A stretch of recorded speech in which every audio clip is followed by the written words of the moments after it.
Crash Bug now supports Twitter and Snapchat. A free ransomware builder takes a 20% cut. And a free VPN service, it comes at a cost. I'll give you a hint.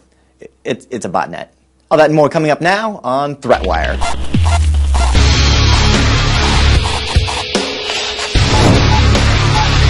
I'm Darren Kitchen, and this is ThreatWire for Friday, May 29th, 2015, your summary of the threats to our security, privacy, and internet freedom, and a huge mad props to all of our Patreons that have been helping us bring back the show in a big way. And with that, let's get started, because you know what's really fun? Crashing your friend's iPhone. That's right, you can send a text message with these non-Latin characters, and as so eloquently described by Popular Mechanics, the string of Unicode characters processed by the iOS text rendering service, their core text, will cause the phone to reboot when it's rendered in the notification area, which is kind of hilarious. And while it's really fun to reboot your friends' phones by using text messages, security researchers have discovered that other apps, such as Twitter and Snapchat, can be used to deliver the malicious text as well. The bug affects most Apple products, including the iPhone, iPad, and Apple Watch, and Mac users can experience the bug too. They'd have to receive the string of Unicode characters in the terminal. Apple has issued a bulletin acknowledging the bug and offering a workaround, that is, using Siri to reply to the malicious message in order to prevent the iPhone from crashing. You can also just go ahead and disable the notifications altogether. I'm sure there will be a patch soon.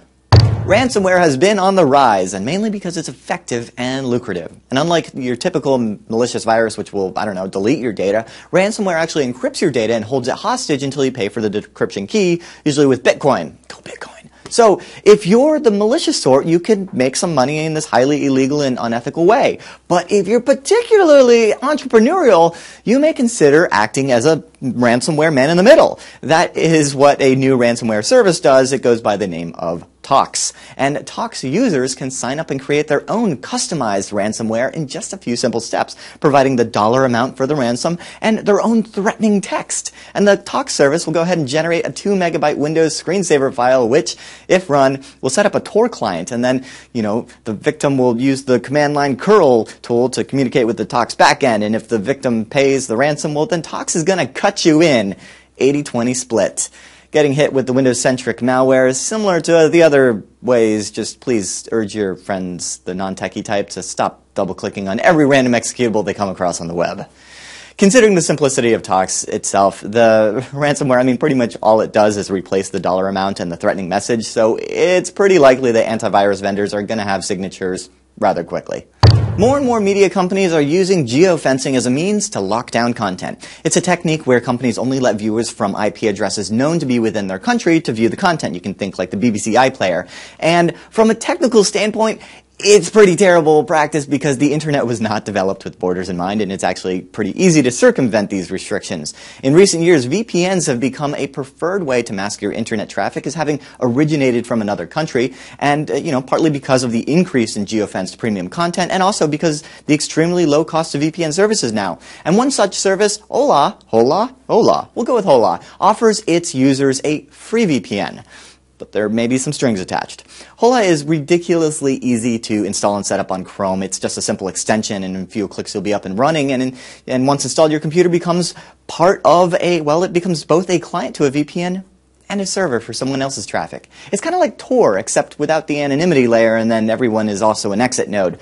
And what it means to Hola is that they can provide a service just by peering everyone together instead of spending its own resources. It's a cool idea, until Hola just goes ahead and starts selling its clients' resources. As reported by Torrent Freak, Hola generates additional revenue by selling its clients' idle bandwidth through its Luminati brand.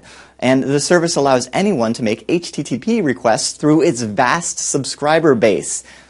Basically, it's a botnet for hire, and it's on the backs of the unwitting users. Now, this came to light recently when the forum 8chan was hit with a distributed denial of service attack that was traced back to Hola users. Hola is claiming that the practice is clearly spelled out in its terms of service, and if users don't want to be part of the botnet, basically, they can pay $5 a month for the premium VPN. You know, I read this story, and honestly, all I want to do is set up a whole VPN on my virtual machines and then go ahead and like sniff all the HTTP and secure traffic coming out of them. Is that terrible? Let me know your thoughts. You can leave those in the comments below. And before I go, I do want to give a huge thanks to everyone who has supported the show so far on Patreon. If you find value from the show and you can spare a few cents an episode, please consider becoming a Patreon at patreon.com/threatwire. And you may even allow us to feature your adorable fur babies, because these are some adorable fur babies, and I would love to feature them in the next episode. We are so excited. We're hoping to hit our 3 times a week milestone goal, and that'll be a rotation of Patrick Norton and Shannon Morris and myself, and I hope you will continue to contribute and help us make this possible, independent and ad-free. And, you know, if you can't donate, it's no big deal. A like, a subscribe, all those go a long way, too. So you can find all of our past episodes, links to our social networks, and other ways to contribute over at threatwire.net. With that, I'm Darren Kitchen. I'll see you on the internet.